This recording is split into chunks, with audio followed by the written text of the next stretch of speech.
नमस्कार, आपके साथ मैं हूं अर्पिता आर्या। कश्मीर के पुलवामा के बामनू गांव में सुरक्षा बलों और आतंकियों के बीच मुठभेड़ चल रही है। आपको बता दें, बड़ी खबर इस वक्त की कश्मीर के पुलवामा से, जहां पर बामनू गांव में सुरक्षा बलों और आतंकियों के बीच मुठभेड़ चल रही है। रिफत अब्दुल्ला हमारे साथ श्रीनगर से हमारे सहयोगी जुड़ चुके हैं।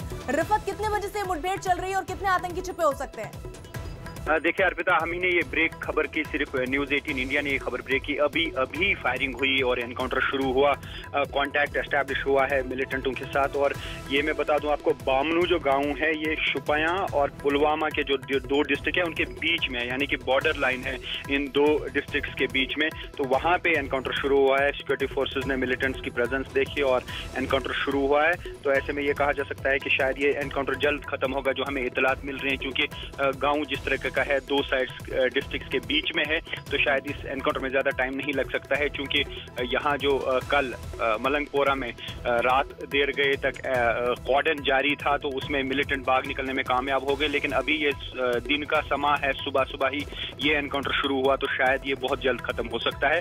लेकिन खबर यही है कि बामनू गांव में इस वक्त जबरदस्त फायरिंग हो रही है, दोनों तरफ से फायरिंग हो रही है और एनकाउंटर जारी है। रिफत, आप बने रहिए हमारे साथ। लश्कर आतंकियों का एक और वीडियो सामने आया, आपको बता दें, बड़ी खबर, जिसमें लश्कर आतंकियों को मुठभेड़ में मारे गए लश्कर कमांडर बशीर लश्करी को बंदूक से सलामी देते देखा जा रहा है। बंदूक से फायरिंग लगातार वो कर रहे थे। उस वीडियो में लश्कर आतंकियों का एक वीडियो ये सामने आया, जिसमें लश्कर आतंकियों को मुठभेड़ में मारे गए लश्कर कमांडर बशीर लश्करी को बंदूक से फायरिंग करते देखा जा सकता था। रिफत, ये जो वीडियो है, ये वीडियो कब का बताया जा रहा है?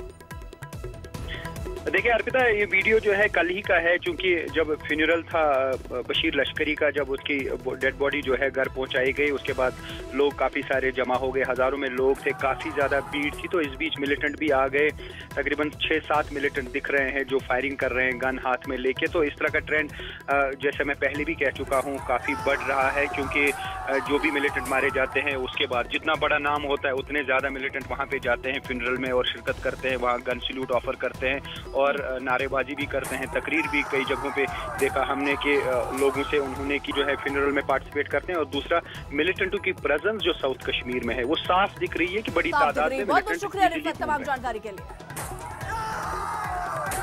दार्जिलिंग के बागडोगरा से नई दिल्ली आ रही एयर इंडिया की फ्लाइट में एसी खराब होने पर यात्रियों को परेशानियों का सामना करना पड़ा। यात्रियों की शिकायत पर एयर इंडिया प्रबंधन ने भी कोई ध्यान नहीं दिया, लिहाजा नाराज यात्रियों ने विमान में हंगामा किया।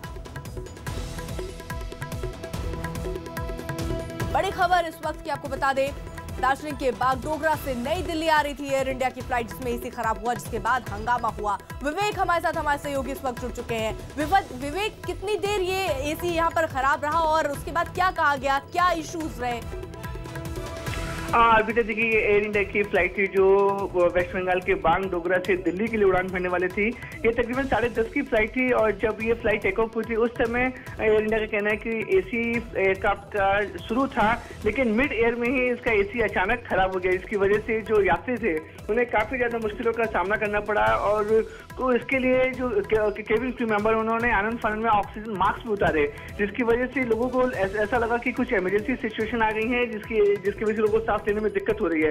लेकिन एयर इंडिया का साफ तौर पर कहना है कि सिर्फ एक टेक्निकल इशू था, जिसकी वजह से एसी नहीं चल पा रहा था, जिसकी प्रॉपर जांच होगी। लेकिन ऑक्सीजन पूरी होने की वजह से लोगों को ज्यादा तकलीफ नहीं झेलनी पड़ी। सवाल ये है कि टेक्निकल इश्यूज पहले चेक कर लिए जाते हैं विमान को उड़ाने से पहले, ऐसे में क्या इसकी चेकिंग नहीं हुई थी? सवाल इस पर भी उठेंगे।